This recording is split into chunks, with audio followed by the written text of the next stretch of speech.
નમસ્કાર મિત્રો, આજે આપણે સેમિકન્ડક્ટર ડિટેક્ટર્સની વાત કરીશું.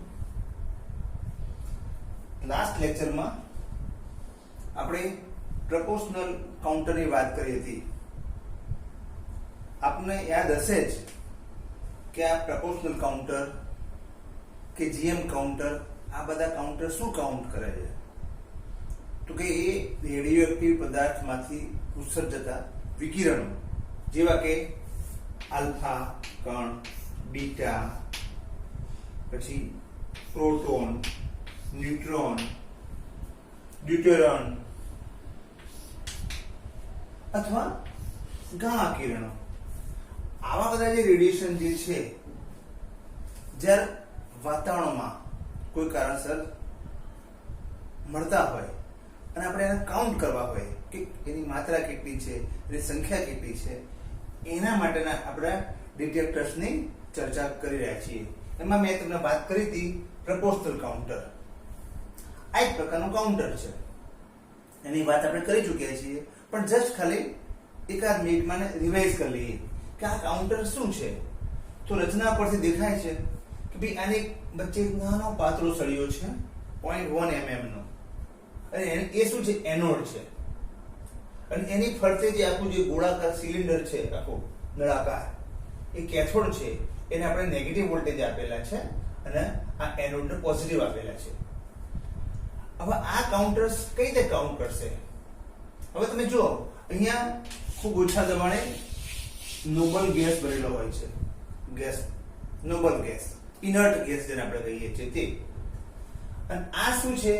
અબ્રક અથવા માઇકા ની એ સીટ હોય છે, જેથી કરીને અહીંયા આની અંદર હવા જે ભરેલી હોય, જે વાયુ ભરેલું હોય, બહાર ના નીકળી જાય. પેક હોવું જોઈએ ને, એટલા માટે પેક કરેલું છે. હવે જે વિકિરણ આપણે કાઉન્ટ કરવાનું હોય, ધારો કે ઉદાહરણ તરીકે બી આલ્ફા પાર્ટિકલ કે બીટા પાર્ટિકલ, ધારો કે આમાં આના દ્વારા દાખલ થાય છે. આ મેટલનું છે, એટલે એમાંથી કે આલ્ફા બીટા દાખલ ના થઈ શકે, એટલે આપણે આ વિન્ડો બનાવી. વિન્ડો એટલે કે બારી.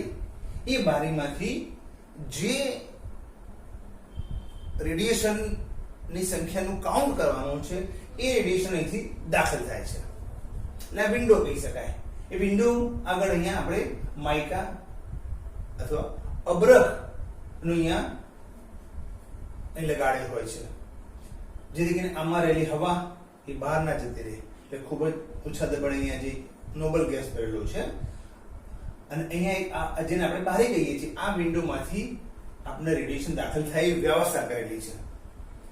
જ્યારે આ જે વિકિરણનો અભ્યાસ કરવાનો હોય, એમાંથી કોઈ પણ આવા કિરણો જ્યારે દાખલ થાય, હવે અહીંયા ગેસ ભરેલો છે, તો અહીંયા દાખલ થાય તો આયનીકરણ થશે. એટલે કે આમાં રહેલા નોબલ ગેસ છે, એમાં આયનીકરણ થવાથી કોના કારણે આયનીકરણ થાય?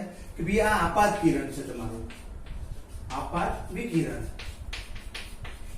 આપાત વિકિરણ એ આલ્ફા બીટા ગામા ગમે તે હોઈ શકે, એ દાખલ થાય એટલે આયોનાઇઝેશન થશે. એટલે અહીંયા પોઝિટિવ નેગેટિવ ઇલેક્ટ્રોન પેર સર્જાશે. જો આ પોઝિટિવ નેગેટિવ પેર ઉત્પન્ન થાય, એ પાછા ખૂબ જ ઝડપથી ગતિ કરે, તો શક્ય છે કે ફરીથી આ જે વાયુ ભરેલું છે એમાં પણ આયનીકરણ ઉપજાવે. એટલે આ એક કરતા વધારે વાયુનું આયનીકરણ કરશે, અને એમ કરતા કરતા આપણે વધારે માત્રામાં ઇલેક્ટ્રોન અને પોઝિટિવ આયન મળશે. આ ઇલેક્ટ્રોન એ એનોડ તરફ જશે, ધન આયન એ કેથોડ તરફ જશે અને પ્રવાહનું નિર્માણ કરશે. એટલે અહીંયા આપણને પ્રવાહ મળશે, અને એ પ્રવાહનું સિગ્નલ જે છે, એ સિગ્નલ આપણે એમ્પ્લીફાયરમાં જશે. એટલે અહીંયા જે સિગ્નલ નોંધાય છે, તે સિગ્નલ એ આપાત વિકિરણના આધારે હોય છે.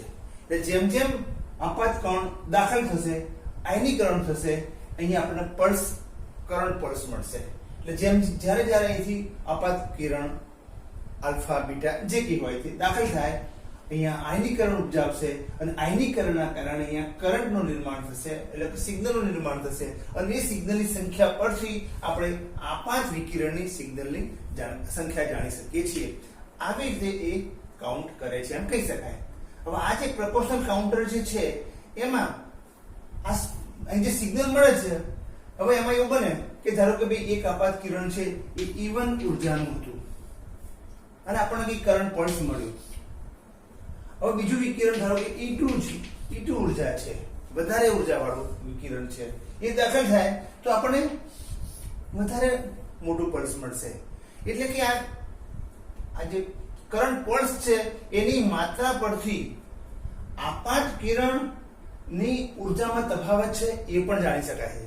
એટલે આ જે પ્રપોર્શનલ કાઉન્ટર છે તે આલ્ફા બીટા જેવા વિકિરણો જ્યારે આ વિન્ડોમાંથી દાખલ થાય છે તે આપણે એને કાઉન્ટ કરીએ છીએ.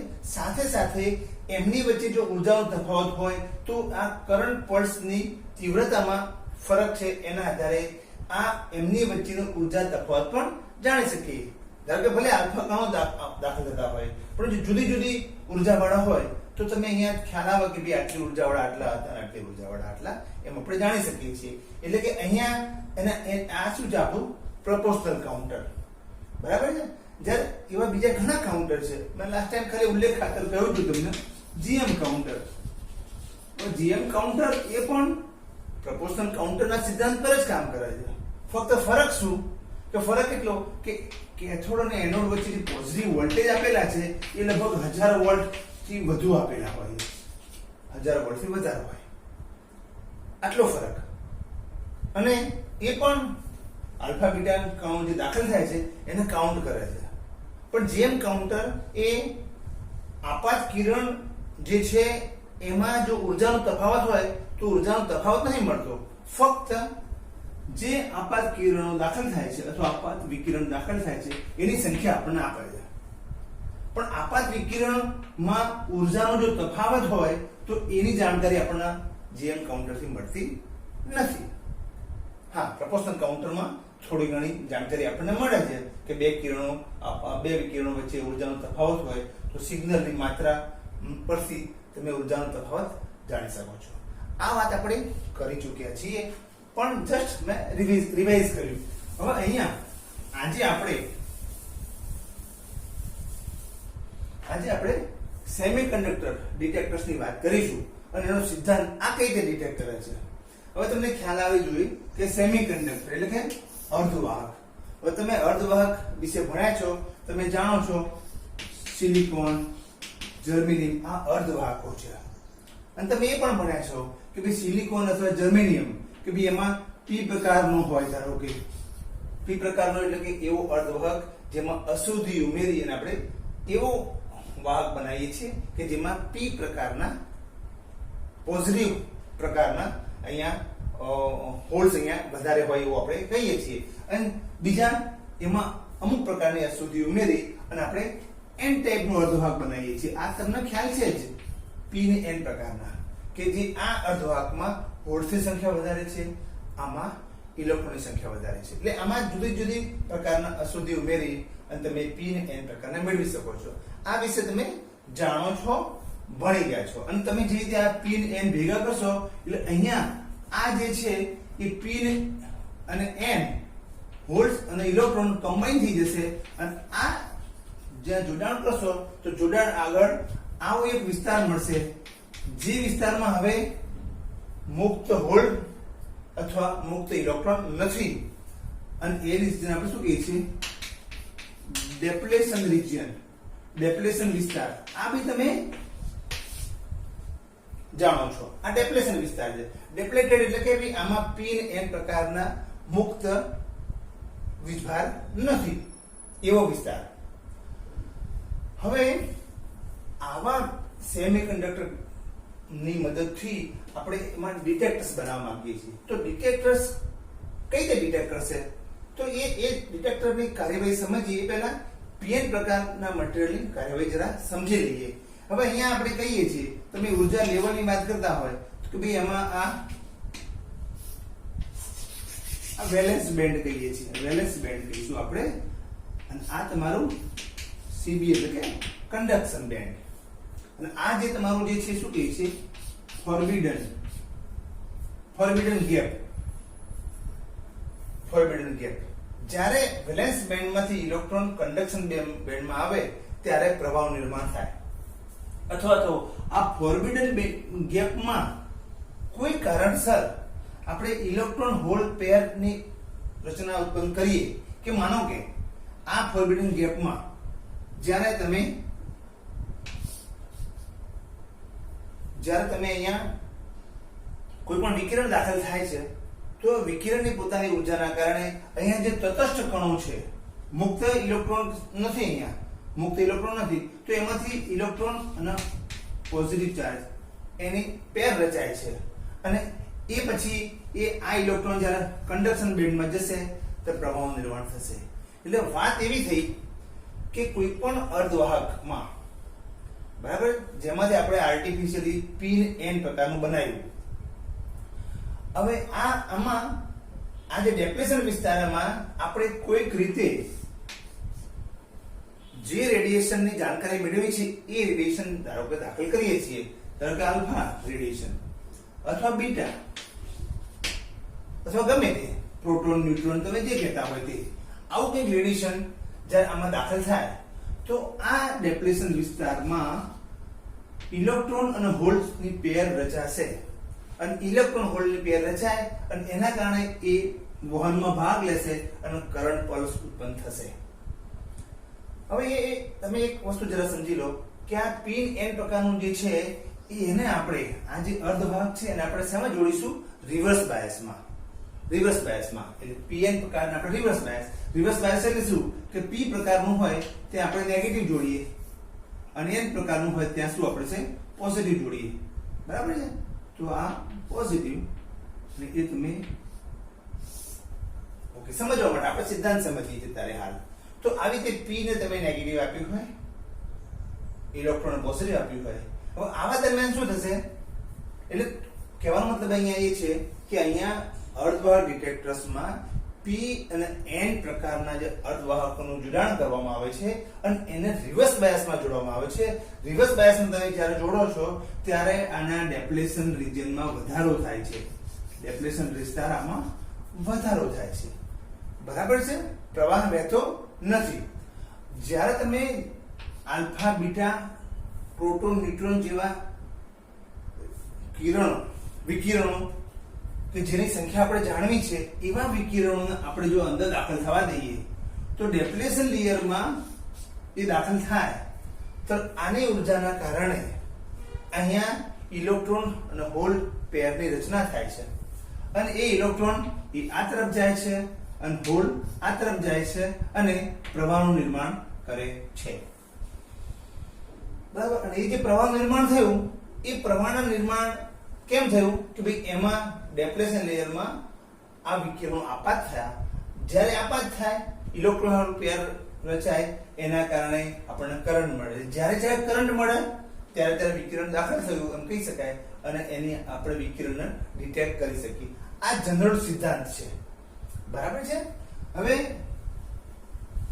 જોઈએ આપણે એક્ઝેક્ટ વાત કરીએ કે ભાઈ એની મતલબ એવો થયો કે ભાઈ આ અર્ધવાહક ડિટેક્ટર્સમાં આપણે ડેપ્લેશન લેયર જે મોટું હોય ને એમ આપણે એ વિભાગમાં જ્યારે વિકિરણો સરળતાથી દાખલ કરી શકીએ. એટલે આપણી ઈચ્છા એવી છે કે ભાઈ અહીંયા અર્ધવાહક ડિટેક્ટર્સમાં ડેપ્લેશન લેયર એ મોટું હોય એમ કે. બરાબર છે? એટલે આપણે આ મોટું છે એવું આપણે લઈશું. ધારો કે ભાઈ આ એક અને આ એન પ્રકારનું મટીરીયલ, બરાબર, આ એન પ્રકારનું એન ટાઈપ અને આ કેવું છે પી ટાઈપ. બરાબર? આ તમારું પી ટાઈપ છે. ઓકે, હવે આ પી ટાઈપ જે છે અને એન ટાઈપ છે. હવે અહીં તમે જો કે ભાઈ અહીંયા તમારો આ પોઝિટિવ વોલ્ટેજ છે એને તમે અવરોધ થ્રુ આર થ્રુ એને અહીં આપણે જોડેલું છે. આ પોઝિટિવ એન ટાઈપ ના આપેલું. આ કેવું જોડાણ થયું? Reverse bias. અને પોઝિટિવ નું શું કર્યું છે આપણે? અર્થિંગ આપી દીધેલું છે. બરાબર? અથવા નેગેટિવ સાઈડ જોડી એમ તમે કહો તો ચાલે. બરાબર છે? હવે અહીંયા જે વિકિરણ ઉત્પન્ન થશે એ સિગ્નલ અહીંયા આપણે મેળવી શકીએ છીએ. અને આ જે તમારું છે એ ડેપ્લેશન લેયર, આ તમારું ડિપ્લેશન રિજિયન અથવા ગુજરાતીમાં કહીએ તો ડેપ્લેશન વિસ્તાર. બરાબર, તમને એમ થાય કે ભાઈ આ પી ને એન જોડાણ કરી દો, આટલું મોટું ડિપ્લેશન કેમ થઈ જાય? એક તો થોડું ડિપ્લેશન થશે જ. કેમ? કારણ કે તમે રિવર્સ બાયસ જોડો છો. અહીંયા તમે જોઈ શકો છો કે આ અર્ધવાહક મટીરીયલ છે. એ મટીરીયલ સિલિકોનનું પણ હોઈ શકે, જર્મેનનું પણ હોઈ શકે, ગમે તે છે એમ માની લો. અને એનો ડિપ્લેશન લેયર કે વધારે હોય તો સારું, એવું આપણે ઈચ્છીએ છીએ. તો વધારે હોય તો એના માટે સ્પેશિયલ વ્યવસ્થા તમે કરી શકો છો કે ભાઈ એમાં સિલિકોન કે જર્મેનિયમ જે કે મટીરીયલમાંથી તમે ડિટેક્ટર્સ બનાવી હોય એમાં તમે થોડી લિથિયમની અશુદ્ધિ ઉમેરી દો તો ડેપ્લેશન લેયર થોડું વધારે મળે, અને વધારે મળે એ આપણને ઉપયોગી છે એટલા માટે. હવે ડેપ્લેશન લેયર ધારો કે આ છે, બરાબર.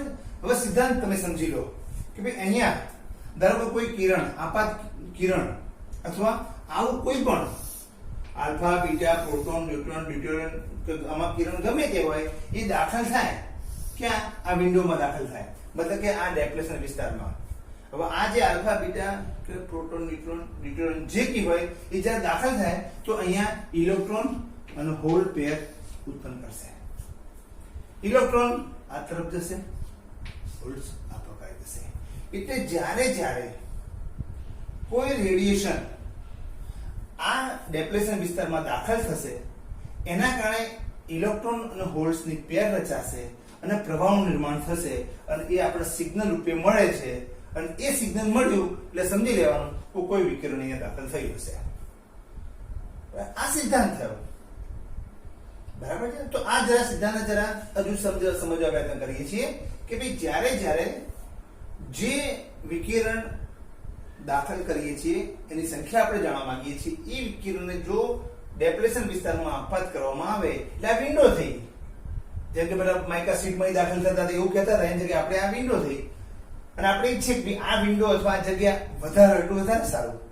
દાખલ થાય છે, ઇલેક્ટ્રોન હોલ પેર રચાય, પ્રવાહનું નિર્માણ થાય, અને આ પ્રવાહ નિર્માણ થાય એ જે પ્રવાહ નિર્માણ થયું એ સિગ્નલ આપાત કિરણની સમપ્રમાણમાં હોય છે. આપાત કિરણો જે વધારે એમ આ સિગ્નલ એવા આપણને વધારે મળશે. એના આધારે તમે અહીંયા દાખલ થતા આલ્ફા, બીટા અથવા પ્રોટોન, ન્યુટ્રોન, ડ્યુટેરિયમ, ગામા કિરણો એની સંખ્યા વધારે એવું કહી શકો છો, બરાબર છે. હવે અહીંયા તમને એમ થાય કે જર્મેનિયમ સારું કે સિલિકોન સારું એમ કે, પણ જુદી જુદી એપ્લિકેશન માટે જુદા જુદા પ્રકારના ડિટેક્ટર્સ હોઈ શકે છે. જેમ કે તમે એમ કહો કે મારે ગામા કિરણ જોઈએ છે, એનો ડિટેક્ટ કરવું છે. હવે જનરલી શું થાય કે ગામા કિરણો તમે ડિટેક્ટ કરવા માંગતા હોય, હવે એની ઉર્જા ઓછી હોય. હવે ઓછી ઉર્જા હોય તો હવે તમે એમ કહો કે સાહેબ આમાં તો પાતળું ડેપ્લેશન હોય તો ચાલે? તો કે ના ચાલે. કારણ કે પાતળું ડેપ્લેશન હોય તો એમાં ગામા કિરણ શોષાય જ નહીં, તો પછી પેર જોડકું રચે જ નહીં, તો કરંટ મળે જ નહીં, તો ગામા કિરણ કેવી શોધી શકો? એટલા માટે આ ડેપ્લેશન લેયર આપણે મોટું હોવું જોઈએ. અને મેં તમને અગાઉ કહ્યું એ મુજબ કે ભાઈ એમાં લિથિયમ કે એવું કંઈક અશુદ્ધિ ઉમેરી અને ડેપ્લેશન લેયર આપણે એને મોટું કરી શકીએ, જેથી કરીને આમાં દાખલ થતું ગામા કિરણ હોય ધારો કે ભલે ઓછી માત્રામાં રહ્યું છતાં પણ એના આટલાથી અહીં જતા ક્યાંક તો શોષાઈ જ જાય, અને જેવું શોષાય એટલે ઇલેક્ટ્રોન હોલ પેર તો રચાય એટલે આપણને કરંટ મળે જ, એટલે આપણે ગામા કિરણની ઉર્જા શોધી શકીએ. આ ડિટેક્ટર્સનો ફાયદો એ છે, અર્ધવાહક ડિટેક્ટર્સનો, કે ભાઈ એમાં જુદી જુદી માત્રાની ઉર્જા હોય, જુદી જુદી હોય, બરાબર. કે આલ્ફા કણની ઉર્જા જુદી, બીટાની જુદી હોય, ગામાની પણ જુદી હોય, બરાબર. તો જુદી જુદી ઉર્જા હોય તો પછી અહીંયાથી પેર જે ઉત્પન્ન થાય ઇલેક્ટ્રોન હોલ્સની એની સંખ્યા જુદી જુદી હોય. એટલે અહીંયા આપણને મળતા જે સિગ્નલ છે એની માત્રા, ટૂંકમાં આ ડિટેક્ટર્સમાં પ્રવાહ જે મળે છે એની માત્રા એ આને ઉર્જા ઉપર આધારિત છે. વધુ ઉર્જા વાળા વિકિરણો હશે તો વધુ કરંટ વાળું સિગ્નલ મળશે. એટલે કરંટ સિગ્નલની માત્રાના આધારે તમે આ બધા વિકિરણો કે જે તમે ડિટેક્ટ કરો છો તો કાઉન્ટ કરો છો એની જાણકારી પણ મળે છે. એટલે આમ કહી શકાય કે ઉર્જાની દ્રષ્ટિએ કે ભાઈ એક કરતા બીજામાં કેટલી ઉર્જાથી, જો બધા અલગ અલગ ઉર્જા વાળા હોય તો અલગ અલગ માત્રાવાળા કરંટ પલ્સ આપણને મળે છે. અને એના આધારે એના આધારે તમે એની સંખ્યા જાણી શકો છો. એટલે આપણે એમ કહી શકીએ કે ભાઈ આ જ ડિટેક્ટર છે એની વિભેદન કેવું વિભેદન? ઉર્જા વિભેદન. ધારો કે આ બધા કણ છે આલ્ફા, બીટા, ગામા, હવે બધાનો માત્રા જુદી જુદી છે, બરાબર છે? તો ભાઈ એ એના દ્વારા ડિટેક્ટ કરી શકાય છે કે ભાઈ જુદી જુદી માત્રા, આટલી ઉર્જા વાળા આટલા હતા, આટલી ઉર્જા વાળા આટલા હતા, એવું તમે કહી શકો. જ્યારે જેમ કાઉન્ટરમાં ફક્ત ભાઈ આલ્ફા કણો આટલા હતા એની જાણકારી મળે, પણ આલ્ફા કણોના માનો કે જુદા જુદા આલ્ફા કણોમાં ઉર્જાનું જુદી જુદી હોય તો તમે જુદી જુદી શેર કહી નહીં શકો. ખ્યાલ આવ્યો?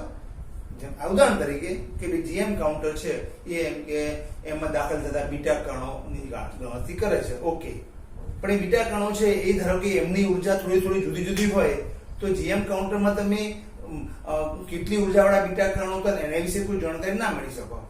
જ્યારે આ જે છે અર્ધવાહક ડિટેક્ટર્સ, આ ડિટેક્ટર્સનો ફાયદો એ છે કે તમે ઉર્જામાં જો તફાવત હોય તો કરંટ સિગ્નલની માત્રામાં તફાવત હોય અને એના આધારે અહીંયા દાખલ થતા જુદી જુદી ઉર્જા ધરાવતા વિકિરણોની પણ જાણકારી આપણે મેળવી શકીએ છીએ. એટલે કે આમાં આનું ઉર્જા વિભેદન વધારે છે, જ્યારે જીએમ કાઉન્ટરનું કાં તો પ્રપોર્શનલ કાઉન્ટરનું ઉર્જા વિભેદન ઓછું હોય છે. નો ડાઉટ પ્રપોર્શનલ કાઉન્ટરમાં કદાચ બે વચ્ચે ઉર્જાનો તફાવત વધારે હોય તો થોડી જાણકારી મળી શકાય છે, પણ જેટલી સંવેદનશીલતાથી આ સાધન વડે માપી શકાય છે એવું પ્રપોર્શનલ કાઉન્ટરમાં માપી શકાતું નથી. એટલે એ દ્રષ્ટિએ આ સેમિકન્ડક્ટર ડિટેક્ટર છે એ ઉપયોગી છે. કેમ?